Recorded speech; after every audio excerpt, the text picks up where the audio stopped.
Gente, tudo bem com vocês? Nós vamos começar a nossa aula de português, de língua portuguesa. Nessa aula de hoje nós não temos aí correção, vocês fizeram atividade com a professora na aula passada. A outra página são mais questões pessoais, então a gente vai começar direto aí na nossa explicação. Vamos lá? No capítulo 1 nós vimos os verbos no modo imperativo. Agora no capítulo 2 nós vamos ver os verbos no modo infinitivo. Leia a tirinha a seguir. Brincar de casinha é para meninas. Vou lá fora jogar futebol. Confira os verbos utilizados no texto.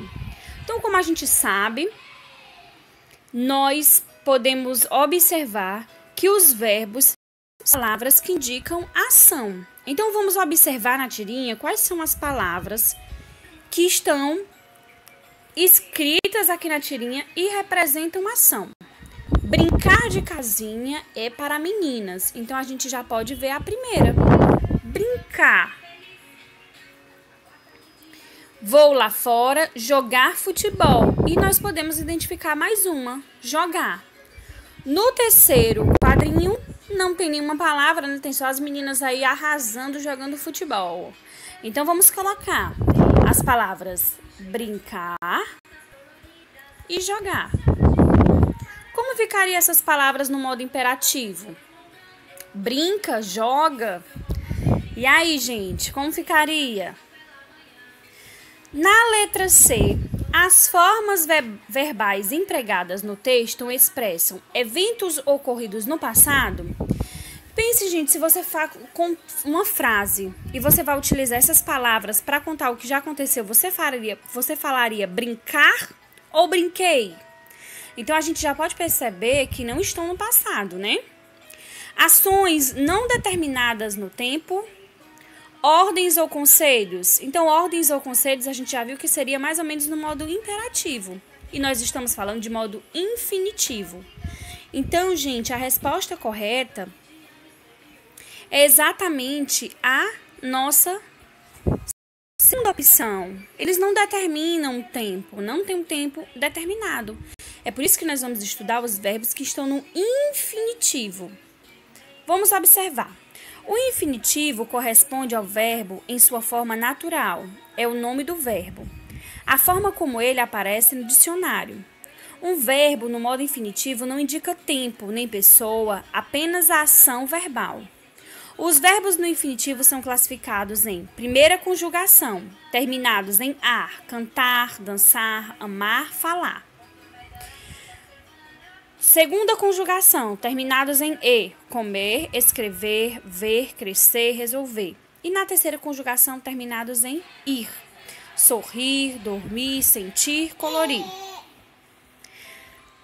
Vamos para a página 27, onde nós temos aí a seção para saber mais. Existe ainda os verbos terminados em or, que são apenas o verbo por.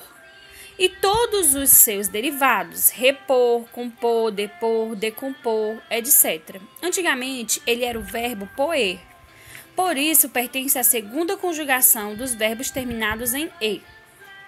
Podemos usar o infinitivo para expressar ações indeterminadas no tempo.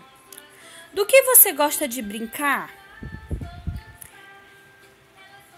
Expressar ordens ou orientações. E aí nós podemos ver, vamos arrumar as cadeiras, ligar a música e começar a brincadeira.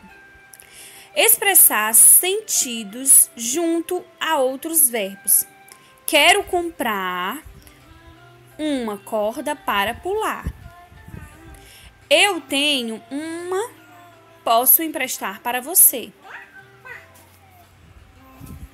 Vamos ver a atividade mão na massa que está aí na página 8. Observe.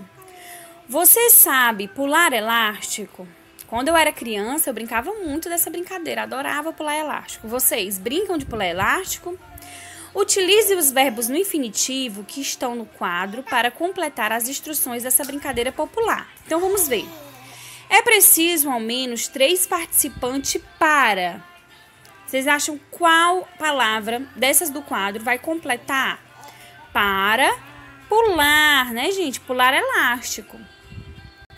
Você deve um elástico de aproximadamente 3 centímetros, 3 metros de comprimento e suas pontas. O que a gente pode observar de palavras aqui no quadro que a gente pode completar?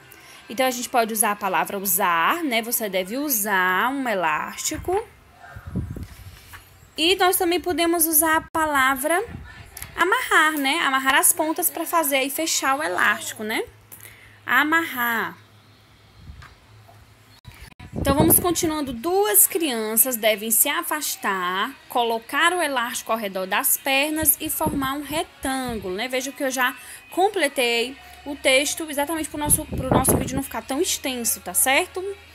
Próximo passo. A terceira criança irá saltar sobre o elástico e fazer diferentes movimentos, como subir, descer, cruzar.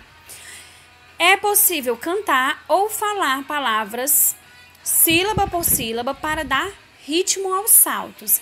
Então, o importante aqui nessa atividade é que vocês tenham contato exatamente com os verbos aí no modo infinitivo. Então, observem as palavras que foram usadas, observem esses verbos, como eles estão escritos, porque o mais importante é que vocês exatamente tenham contato aí com esses verbos.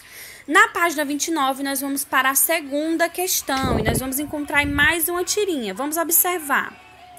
Te achei, Leonardo. Agora eu escondo.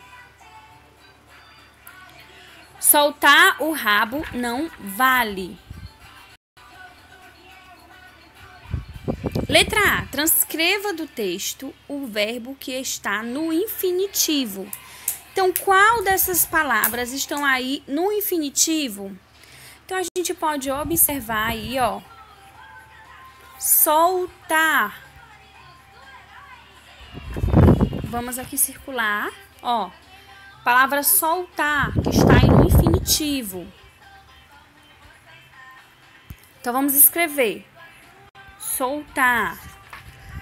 Vamos aí para a letra B. Escreva no infinitivo os verbos que aparecem na tirinha. Então, aí na tirinha a gente pode ver que aparece te achei, né? Vamos...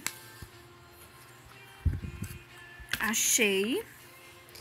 E também escondo. E aí a gente vai passar esses verbos para o infinitivo. Achar e esconder. A letra C para a gente conversar, né, com a turma e com os professores, mas como nós não estamos no ambiente de sala de aula, a gente vai pular essa letra C e vamos continuar a nossa aula na página 29. O uso de gu e de que-u. Leia a tirinha. Então, vamos observar aqui a tirinha apresentada pelo nosso livro. Hoje, às 2 horas, você vai ao francês. Às 4, você vai ao futebol. Às 6, música. E às 8, você vai ao reforço de aula. Alguma dúvida? Que horas eu vou ser criança? Então, coitado do Armandinho, né? Letra A. Por que Armandinho pergunta a que horas vai ser criança? Então, gente, com certeza, né? Ele tem tantas atividades durante o dia inteiro que talvez nem sobre tempo para ele fazer coisas de criança, né? Como brincar, fazer cumprir o papel dele de criança, né? Na letra B, leia em voz alta as seguintes palavras que aparecem na tirinha. 4 e que. O par de letras que-u representa o mesmo som nas duas palavras, já está aqui respondido que não. E a gente pode observar pela pronúncia, né? Se você leu aí em voz alta na sua casa, pela própria pronúncia a gente vê que não tem o mesmo som. 4 e que. O que prevalece é o som da próxima vogal, no caso de 4, o A, e no caso de que, o E. Então, vamos observar esse quadro violeta, lilás, que tem aí no livro de vocês. Quando o Q e o GU são seguidos de E ou I, a letra U, na maioria das vezes, não representa nenhum som e, portanto, não é pronunciada. Veja alguns exemplos. Queijo e 15, Guerra e Guilherme. Veja, gente, queijo e 15, a gente não escuta a pronúncia, né? Quando a gente pronuncia a palavra, a gente não escuta o som do U. Do mesmo jeito, Guerra e Guilherme, também a gente não pronuncia o som do U. Mas a escrita correta dessas palavras precisa sim da vogal U. Nesses casos, o QU e o GU são chamados de dígrafos. Ou seja, gente, é duas letras que se pronuncia apenas um som. Então, elas são duas letras que apresentam apenas um único som. Entretanto, em algumas palavras o U é pronunciado. Dessa forma, não ocorre o dígrafo. Isso acontece em todas as palavras que o QU e o GU formam sílaba com o A e com o O. E em algumas palavras em que formam sílaba com o E e com o I. Veja alguns exemplos. Quadro, Guaraná. Temos a atividade mão na massa, ainda aí na página 30. Utilize as sílabas para formar 6 palavras. Atenção, não deve sobrar nenhuma sílaba. Então, observem aí as palavras que a gente vai conseguir formar a partir dessas sílabas que nós estamos vendo aí na imagem. Então, observe bem as sílabas e veja que palavras você consegue formar a partir dessas sílabas. Na segunda questão, vocês irão completar cruzadinhas com palavras escritas aí com o QU e o GU. Então, completem aí essa cruzadinha com bastante atenção. Então é isso, gente. Eu vou deixar a agenda aqui no final do vídeo com a atividade para vocês realizarem aí depois da aula, tá certo? Eu espero que vocês tenham aprendido, que vocês tenham aí conseguido adquirir mais conhecimento sobre esse assunto. E é isso. Fiquem com Deus até a nossa próxima aula e tchau, tchau!